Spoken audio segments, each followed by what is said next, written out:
Olá, boa noite. Mais um programa Política e Cultura com Luiz Regadas e convidados. Hoje o programa do dia 22 de setembro, o 24º programa do ano. O tema é Peru, movimentos sociais e os desafios do governo Castillo. Iremos conversar aqui com Leonardo Severo, né, escritor e repórter internacional do jornal A Hora do Povo. Leonardo, seja bem-vindo e obrigado por a presença. Boa noite, Luiz. Boa noite, galera. É muito importante esse espaço para a democratização da comunicação e para que as pessoas tenham acesso sobre o que realmente está acontecendo num país vizinho, né? Irmão ao nosso, e que, infelizmente, muitas vezes o Brasil dá as costas. É verdade. É bom conhecer também a América Latina como um todo, né? Porque nossos países estão interligados política e economicamente, como vai ser demonstrado aqui mais uma vez esse programa que a gente vai bater um papo sobre política, sobre cultura, sobre economia, de como é que anda o Peru no governo Castillo, né? A gente pede a vocês que sigam, conheçam a TV W12, façam suas perguntas e participe conosco desse programa. O canal tem live de segunda a sextas-feiras, toda segunda-feira às 9 horas o programa O Mundo do Trabalho com o jornalista Márcio Rodrigues. Das 13 às 14 horas tem um jornal Em Dia com o Ceará, falando as principais notícias do Brasil, né, com o amigo Rogério Gomes e Cláudio Teran. Nas terças-feiras tem um programa Política Sem Censura, uma segunda opinião, também tratando de temas, principalmente agora, das eleições brasileiras. Às terças, quartas ou quintas eu faço esse programa, e às quintas-feiras também, mais cedo, teve o programa aqui do Sul, Setorial de Saúde, falando sobre a saúde pública do Brasil. Então, se liga no canal, venha participar com a gente desse bate-papo. Leonardo, nos falem aí, vamos conversar um pouco sobre a economia do Peru, quem é o presidente, grupo que está no poder, quem é o opositor. Bom, as eleições ocorreram no ano passado entre o Pedro Castillo, que é um professor, que foi o representante do Partido do Lápis, né, do Partido Peru Livre, e a Keiko Fujimori. Não sei se vocês lembram, foi uma eleição no ano passado, meados do ano, extremamente disputada, em que o Pedro Castillo ganhou por apenas 44 mil votos, foram 50,1 a 49,8, foi alguma coisa assim. E ela representava tudo que há de mais escroto do ponto de vista do capital especulativo, das transnacionais e daquela oligarquia mais repugnante, mais contra os interesses nacionais. Só que ela vinha de uma ditadura. O Fujimori foi presidente entre 1990 até 2000, depois teve o Toledo, de 2001 a 2006, que aplicaram na íntegra as medidas do Fundo Monetário Internacional e os interesses dos Estados Unidos, né? Foram tratados de livre comércio que foram transformados em deuses imexíveis, intocáveis. E esse justamente é o compromisso do Pedro Castillo, né? Fazer a ruptura com esse processo de subordinação, de submissão aos interesses externos. Eu acompanhei lá durante cerca de uma semana, particularmente em Lima, a disputa para as eleições metropolitanas, que correspondem às 43 cidades da capital, e pude notar o que a gente vê aqui também, né, Luiz? A necessidade da conformação de uma ampla frente para romper com essa subordinação aos interesses externos. É um momento extremamente difícil, extremamente delicado, em que o fujimorismo, como a gente chama, os adeptos do Fujimori, desse ditador que se encontra preso, né, jogam no sentido de isolar o governo, de desgastar o governo. Lá eles têm uma estrutura de mídia bastante aguçada, acirrada, monopolizada, no sentido de confrontar os interesses nacionais e defender os interesses do neoliberalismo e do fascismo. Então, é uma disputa bastante acirrada. E o país recebeu muito acabado economicamente, as brigas continuam, ele está conseguindo governabilidade ou não? Então, vamos lembrar que há pouco tempo atrás o Peru teve, em 5 anos, 3 presidentes. Né?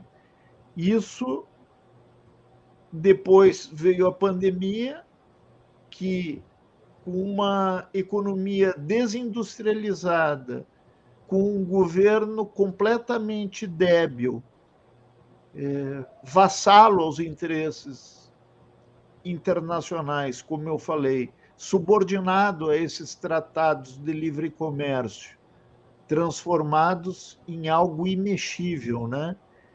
Fez com que a economia fosse devastada, né? O PIB caiu, a inflação foi a maior dos últimos 20 anos, o salário despencou. Isso fez com que o Pedro Castilho assumisse um compromisso que efetivamente cumpriu. O salário fazia 4 anos que não era reajustado, e teve um reajuste pequeno, mas teve, de 10%, superior aos cerca de 5% da inflação. O governo adotou medidas importantes do ponto de vista dos direitos dos trabalhadores, 2 em particular, confrontando os interesses do grande empresariado e das transnacionais, que foi o combate à terceirização, né? Colocar freios à terceirização, porque nós temos 70% da mão de obra peruana na informalidade, e uma segunda questão que fortalece bastante o movimento sindical, fortalece extremamente a organização dos trabalhadores no local de trabalho, que é a negociação coletiva. Então, nós tivemos essas 3 medidas: o aumento do salário mínimo, o E combate aumentou o número de ao... emprego com essas medidas, Leonardo? Tipo assim, Isso que a teve gente um vê que no Brasil. impacto. Sim. A gente viu que no Brasil falaram que tudo isso era prejudicial ao salário mínimo, ou salário mínimo ao empregador, né? Que se deixasse os trabalhadores sem seus direitos, iria aumentar o número de empregos, e a gente viu que foi um declínio total do número de trabalhos no Brasil, né? Esse aumento do arroxo neoliberal. E a gente está Então, vendo semelhanças que você está demonstrando aí que existe na política neoliberal de arroxo econômico no Peru, até a eleição do Castilho, né? E que agora ele tenta reverter, dando o poder de compra ao salário da população, semelhante ao então, que o Lula fez, não é isso? então olha só para lembrar, o PIB do Brasil é o que menos cresce na América Latina. 0,4%. Vai crescer só mais do que do Haiti, que eu acho que vai ser 0,3%. O do Peru está crescendo 3%, mas ainda está muito aquém das necessidades, por conta de que há uma sabotagem do fujimorismo que controla, infelizmente, o Congresso Nacional. Então, eles têm a maioria dos parlamentares na mão deles. E a coisa é tão vergonhosa, Luiz, que há pouco tempo atrás, a presidente do Partido Aliança para o Progresso, que dirigia o Congresso lá, que é unicameral, são cerca de 132 parlamentares, foi flagrada conversando para desviar recursos para a sua candidatura a um dos governos lá, no Peru, e também se comprometendo a, no máximo, em 2 ou 3 meses, tirar o Pedro Castillo do poder, né? Impeachment. Como isso foi flagrado, como isso foi gravado, como isso foi comprovado, não teve outra forma senão os parlamentares impeachmarem, retirarem a presidente, a sua presidente do Congresso, e nomear um outro.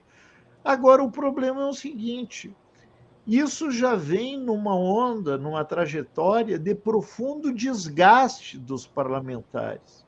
Hoje, e eu fiz uma enquete... Então, parece que eles ficam... Só te interrompendo, Leonardo. Parece que eles ficam... Parece que os parlamentares lá também ficam que nem um Congresso com a Dilma, tentando derrubar o presidente a todo momento para a elite voltar ao poder. Tem semelhanças, mais ou menos? Eu acho que, olha só, vê bem, a Dilma sai com um índice de rejeição enorme.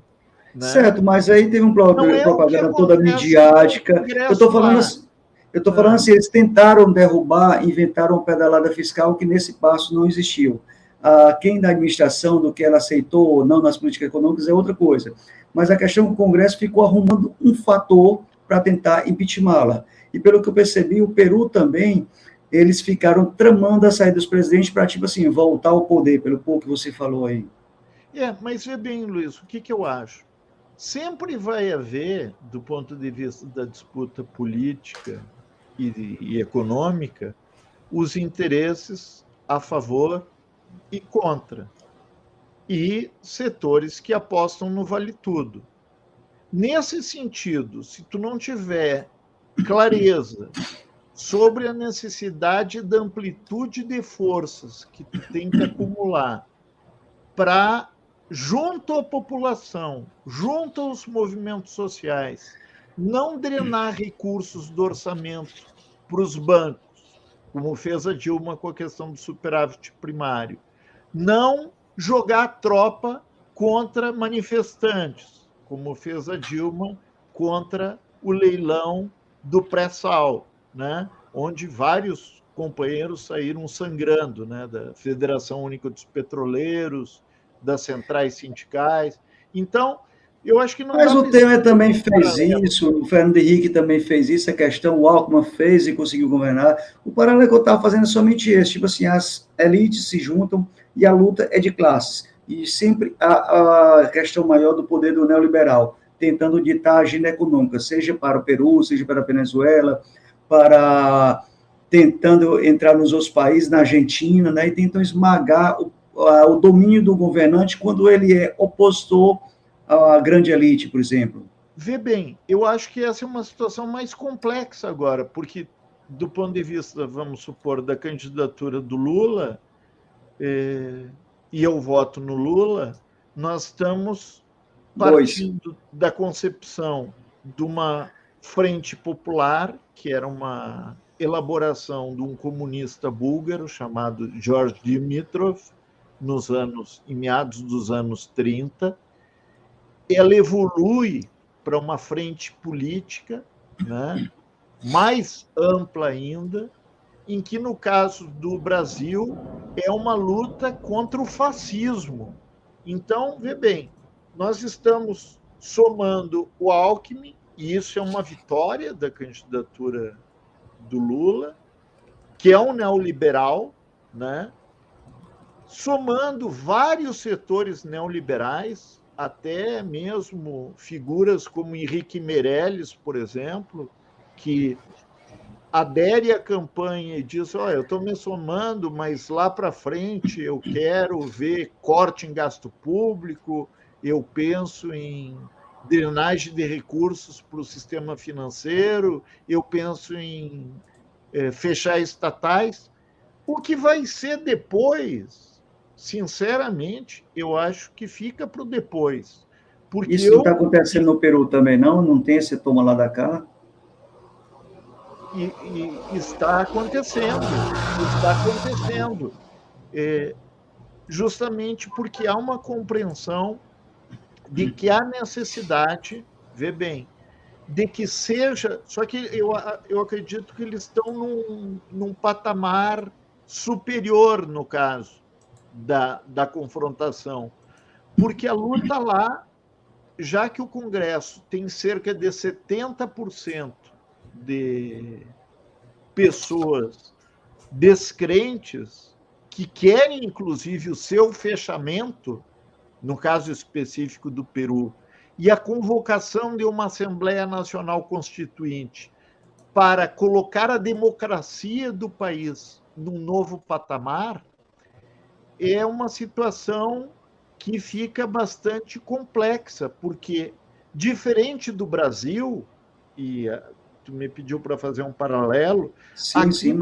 Nós estamos, com exceção da Jovem Pan, que está abertamente fascista, que está completamente no bolso do Bolsonaro, né, e da sua camarilha, os demais meios de comunicação veem com receio um novo governo Bolsonaro, porque compreendem o que ele significou em termos de fascistização, em termos de vitaminar os setores mais retrógrados do ponto de vista da igreja evangélica, né? De achar que a terra é plana, de que achar que não precisa vacinar. E aí nós temos quase 700 mil mortos, né? E aí depois a gente descobriu que os caras tentaram fazer esqueminha para cobrar $1 a vacina. Léo, e os movimentos sociais, quais são os mais importantes lá do Peru? Como é que eles estão organizados nessa luta aí para apoiar o presidente Castilho? Ou estão sendo contra? Nós tivemos reunidos, né, tanto no Hora do Povo como no Comunicação. A gente publicou essas matérias, foram repercutidas também no Vermelho, no Correio da Cidadania, né, em todos os órgãos que a gente tem acesso para democratizar a comunicação, para passar uma informação verdadeira, para fazer as pessoas, como eu sempre digo, pensarem com a própria cabeça e caminharem com os próprios pés. Nós colocamos essas questões. Então, eu tive reunido pessoalmente, eu fiz uma explanação junto à direção nacional da Confederação Geral dos Trabalhadores do Peru, que, do ponto de vista sindical, é a principal força, né? Representa cerca de 80% dos trabalhadores organizados. Tive reunido com o pessoal dos camponeses, das ligas agrárias. Logo mais a gente vai publicar a entrevista que fizemos junto a eles. Tivemos uma entrevista com os indígenas, né? E os problemas são muito semelhantes aos que nós temos aqui, porque tu me perguntava que tipo de país devastado, destruído, demolido foi herdado.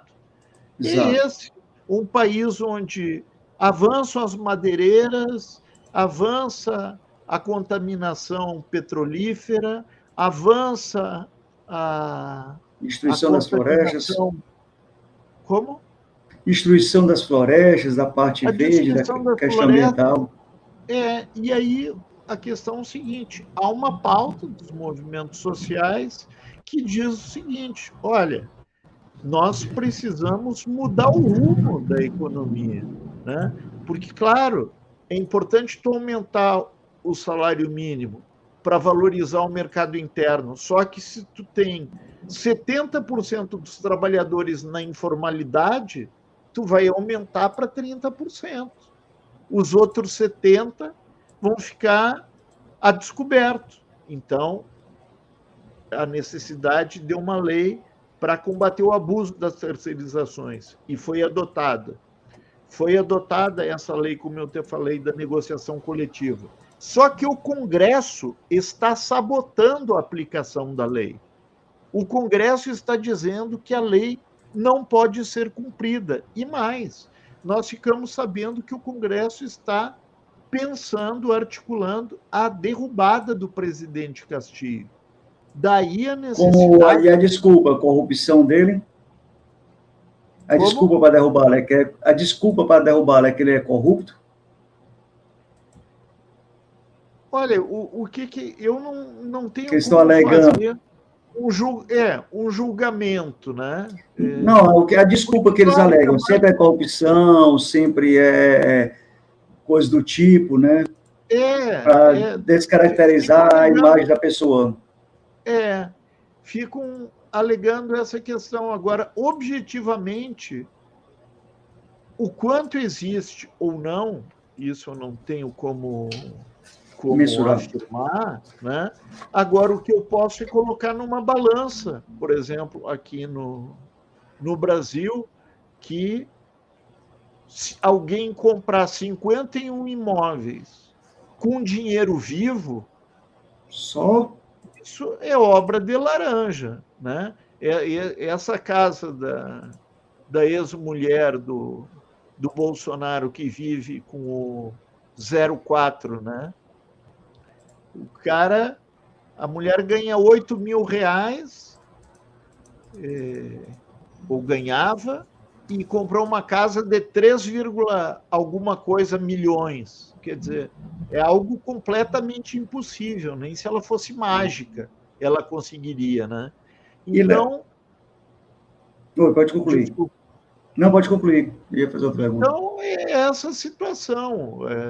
Há uma campanha de uma forma monopolista, sem que o Castillo assuma uma postura mais firme, como fez o Arce ou o Evo anteriormente. O Evo, eu acho que é o principal exemplo de democratização da comunicação na América Latina, onde ele montou uma rádio e uma rede de rádios que se falava em Quechua e Aymara para conversar com a população indígena, que no caso da Bolívia, 62% da população se considera plurinacional, né? Então foi algo estratégico. Por isso, inclusive, uma das primeiras medidas do governo Castilho. não antes do que golpista, no caso boliviano, foi queimar as rádios do Evo. E Tá, também, do Evo Morales, certo, verdade. e Perseguido, também matou indígenas, etc. uma das primeiras medidas do governo do Luiz Arce foi montar o seu jornal, o Ahora el Pueblo. Por Né? isso a importância dos meios de comunicações, né, progressistas como os nossos aqui, de quem vocês estão assistindo. Inscreva-se na TV W12, YouTube, Facebook, Instagram, e siga a nossa programação, ajude a divulgar o canal e compartilhe essa live, né, doe, vire membro do canal. Continua os desafios do governo Castilho aí para a nossa reta final. Certo. Bom, então, os desafios do governo Castillo, nesse momento, é executar esse plano que ele está tendo de cobrança de impostos. Para isso, ele vai precisar mexer nos tratados de livre comércio, porque hoje ele está obrigado a não mexer em acordos totalmente lesivos de importação de roupa, por exemplo, da Ásia, com taxa zero. Então, isso inviabiliza a indústria nacional, né? Tu não tem emprego. E foi a diferença. Quando o Lula investiu no mercado interno, quando tu aumenta o poder aquisitivo das pessoas, quando tu gera emprego, tu gera perspectiva para o país.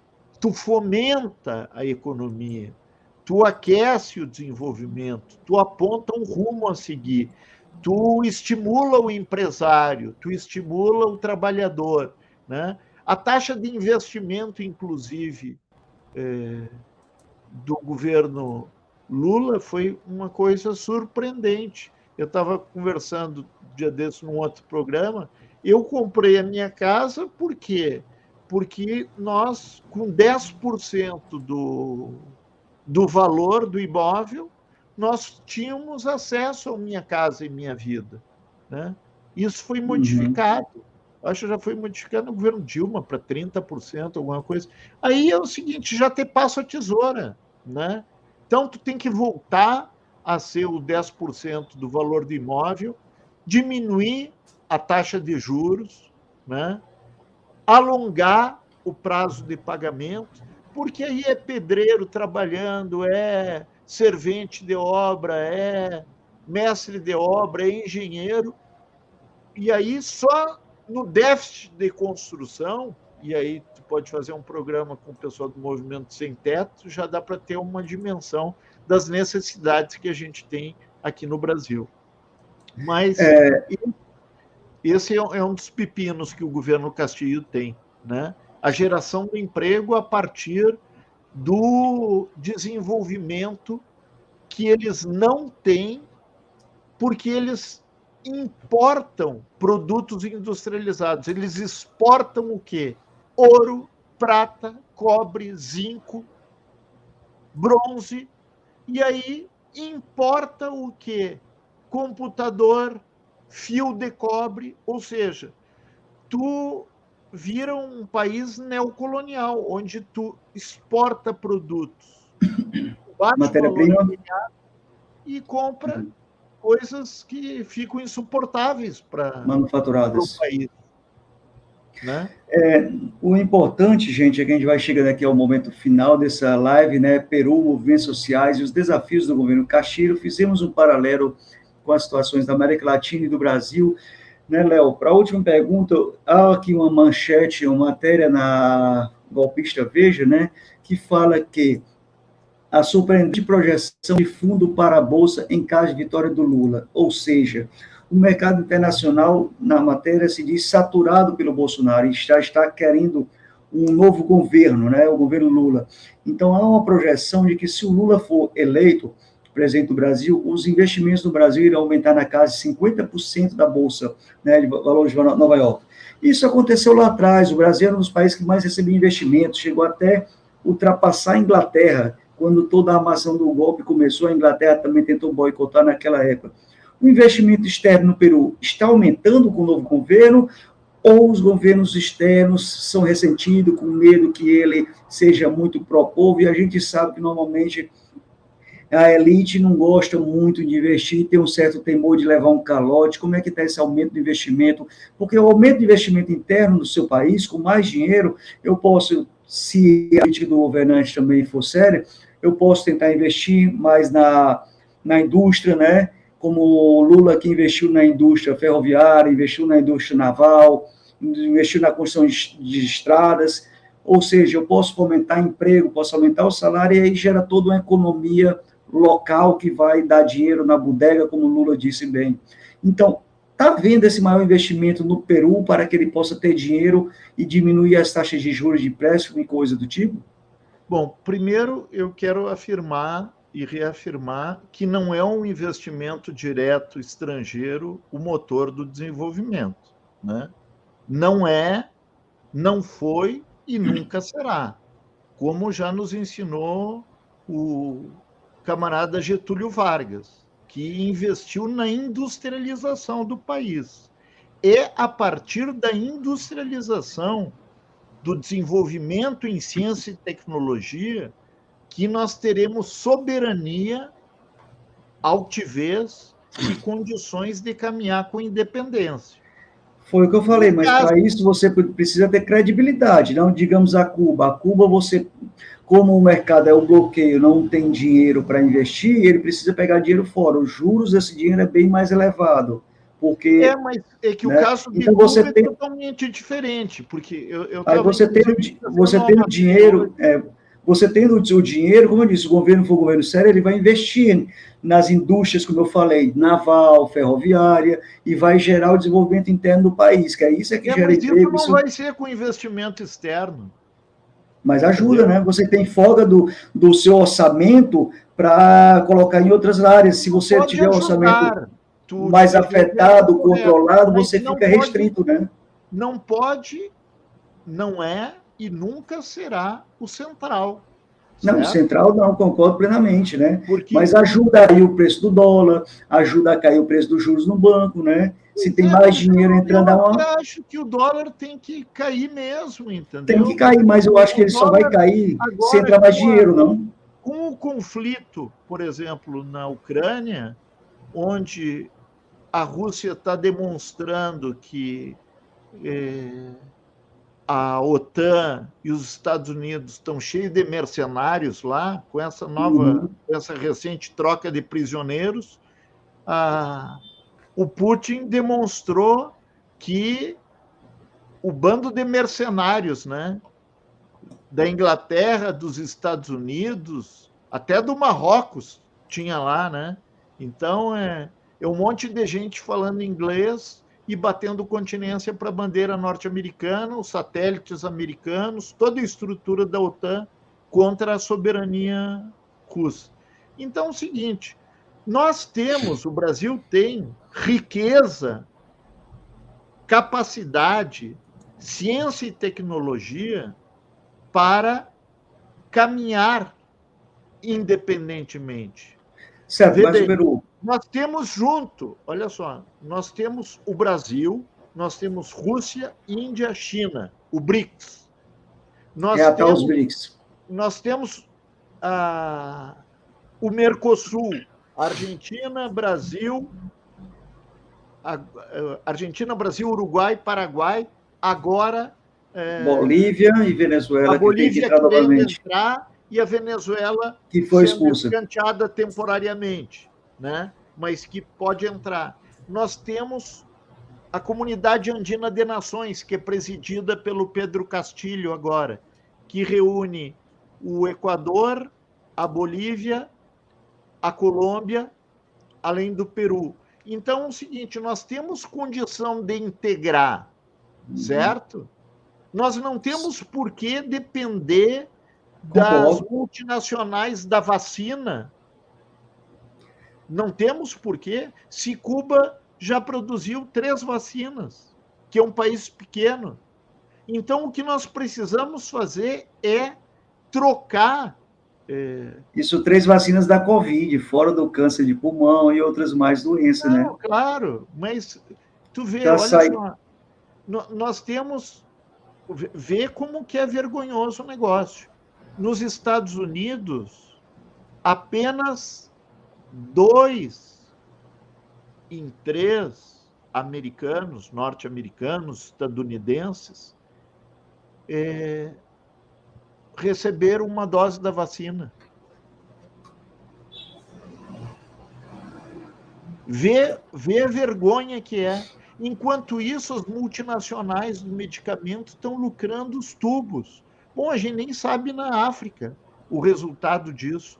O que eu sei é o seguinte: se nós potencializarmos, investirmos na nossa capacidade, em vez de vender estatais para o estrangeiro, que muitas estatais vêm, compram a empresa só para fechar, para não ter concorrência com eles.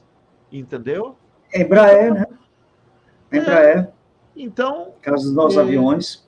Então, nós precisamos investir na nossa própria capacidade, na nossa própria condição de latino-americano e fortalecer. O Brasil tem outros contatos exponenciais com a África, né? Com os países de língua portuguesa, com Cabo Verde, Angola, Moçambique. E essa é a saída para o Peru também, para outros países da América Latina, fomentar o mercado comum da nossa América Latina. Concorda? Então, olha só, eu tenho um irmão que é professor da UNILA, né, da Universidade de Integração Latino-Americana, que passou alguns dados. Por exemplo, entre os membros da Comunidade Andina de Nações, no ano passado, os membros da CAN compraram só 4,5% do Peru. E só venderam 5,5% do Peru. Ou seja, mesmo entre eles, não existe relacionamento. Entre Brasil e Peru, o Brasil vendeu só 2%. ou melhor, o Brasil comprou só 2% do Peru e vendeu 6,5% para o Peru. É muito pouco. E existe um potencial imenso por sermos um país vizinho e que por muitas das nossas exportações saírem pelos portos lá de baixo, né, podem ser administrados via Peru e potencializados para o Pacífico, certo? E é um novo mundo que se abre. Então, eu acho que nós temos que pensar mais seriamente a questão da integração. Para isso, é necessário a gente pensar com mais grandeza, clara, a nossa potencialidade. Daí, Léo, a importância de programas como o teu, Luiz. Né? eu gostei muito do bate-papo, por mim eu ficava interrompendo, interrompendo, né? Mas eu queria agradecer a participação de todo mundo, né? Vamos fazer programas menores, como esse, mais de 20 minutos, digamos, tratando só daqueles 2 temas importantes, a gente volta com uma nova aula, que isso, além de ser uma questão política, porque tudo é política, no meu modo de entender, é uma questão de aula de geoeconomia, né? Geopolítica, né? Dessas relações de influência que estão interligados aos nossos países da América Latina. Mas a gente vai ficando por aqui, mas vamos programar uma nova live para o próximo mês, sempre deixando esses pontos pontuais, né, a importância do Peru, da Bolívia, como a gente já conversou, do Paraguai. E é importante pegar um temazinho, trata ali 20 minutos e disponibiliza para vocês que estão nos assistindo. Então, comente, escreva. Para comemorar a vitória do Lula. Com certeza, e dessa relação. Então, quero, Léo, que tu fale aí alguma coisa que você gostaria de falar que não foi possível nesse tempo curto. Agradecer a todos e a todas que estão por aí. E deixa aqui seu comentário embaixo, diga da melhor parte do programa que você achou, para a gente poder recortar e divulgar para todos vocês. Léo, muito obrigado e contigo a palavra.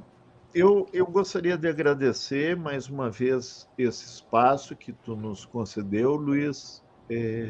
Acho que a TV Habilidoso é um espaço estratégico do ponto de vista da democratização da comunicação. Espero que o novo governo, né, com o Fora Bolsonaro, efetivamente redistribua os recursos da informação para que a gente tenha acesso a mais gente e que a verdade e a justiça prevaleçam. Por isso, mais uma vez, muito obrigado pela audiência, muito obrigado pela tua presença, pela tua parceria, pelo teu companheirismo e pela seriedade com que tu enfoca o jornalismo. Valeu, obrigado, Léo. O carinho, a recíproca é verdadeira, né? E a gente pede somente que ajudem essa mídia a crescer, como a gente está montando aqui o estúdio, né? E precisa de doações para comprar microfones e etc. E principalmente fazer impulsionamento do canal para chegar mais longe. Então a gente volta, né, com programas durante a semana toda. Valeu, boa noite, até a próxima. Muito obrigado. Compartilhem. Tchau, tchau.